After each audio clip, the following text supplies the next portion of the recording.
Oke, Berat nih. kami berikutnya kepada Gerindra. Silakan, Sebentar, Pak Bambang saya Haryadi, hanya silakan. mewakili sedikit ke atas nama fraksi. Jadi ini sebenarnya guncangan jelang 100 hari. Kami cukup kaget terkait ke tadi yang disampaikan Pak Gunhar terkait ada vonis bebas atas emas ilegal di Kalimantan Barat. Ini cukup menyakiti perasaan masyarakat. Semoga Presiden juga bisa mendengar dan saya yakin. Nah, ini saya sudah banyak bertanya ke beberapa teman-teman. Jadi pertanyaannya, gimana ini bisa tuntutannya cuma 5 tahun? Jadi saya tidak sebutlah orangnya. Beliau bilang ini kayaknya sudah diatur. Diatur dari penyidikan, penuntutan, bahkan vonisnya lebih nyakitin lagi, bebas. Hakim tidak mungkin asal-asal membebaskan kalau tidak ada delik yang kuat yang diinikan. Makanya saya kemarin sempat bertanya, ini soalnya yang nyidik kan PPNS di Minerba ya. Nah, delik yang dipakai apa Pak? Dan itu satu triliun lebih, kan?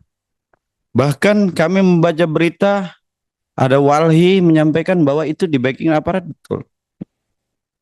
Dan ada teman-teman dari Dapil sana menyampaikan bahwa itu semakin menjadi. Hmm. Kalau kita kemarin dikejutkan terkait PT Timah, ini jauh lebih mengejutkan. Vonisnya vonis bebas.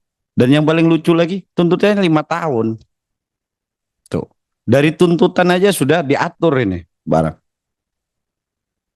Jadi perlu kita kalau PPNS kan di bawah Korwas, Korwas Polri. Jadi di dalam setiap penuntutannya pasti dia akan berkoordinasi. Maka kami akan minta kepada teman-teman Komisi 3 maupun ini untuk memeriksa, kan? Bukan hanya jaksanya, mungkin jaksanya kita juga akan laporkan ke Jamwas, kan? Kenapa nuntutnya 5 tahun dan kenapa kalah?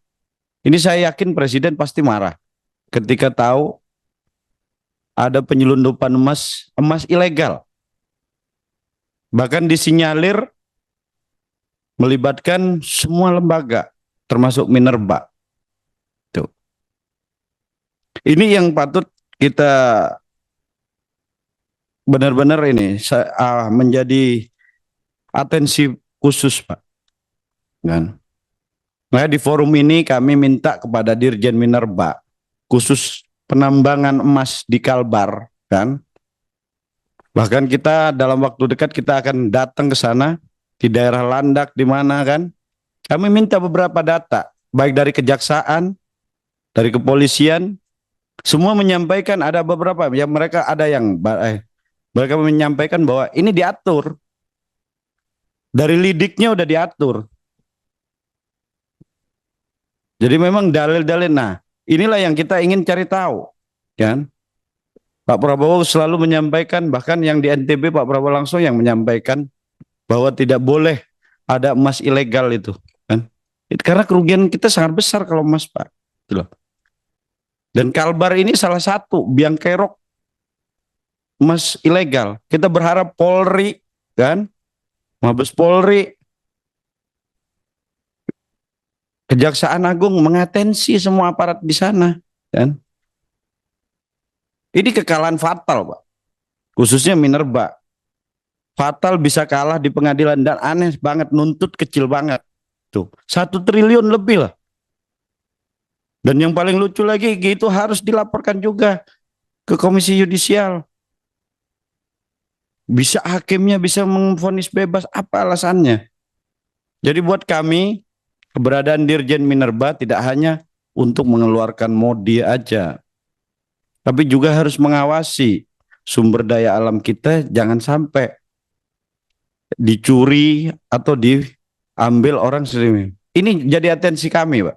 Bahkan kami di fraksi Partai Gerindra, kami ingin membentuk tim sendiri ingin mendalami kan terkait penambangan emas ilegal tersebut. Kami akan laporkan kepada Ketua Umum terkait hasil penyelidikan itu kan. Karena kami meyakini bahwa ini terjadi konspirasi hukum kan. Jadi terkait penambangan emas ilegal itu saya harap khusus di Kalbar itu harus benar-benar ditutup Pak. Dan Pak Tri khususnya Pak Tri. Terus juga Pak Tri ini ada juga teman-teman katanya minta data apa betul itu. Ini saya sebagai pimpinan dikeluhkan oleh Pak Gunhar katanya minta data harus bersurat ke menteri kan. Betul ya Pak Gunhar ya? Jadi itu saya sampaikan itu menyalahi Pimpinan, undang-undang Pak. izin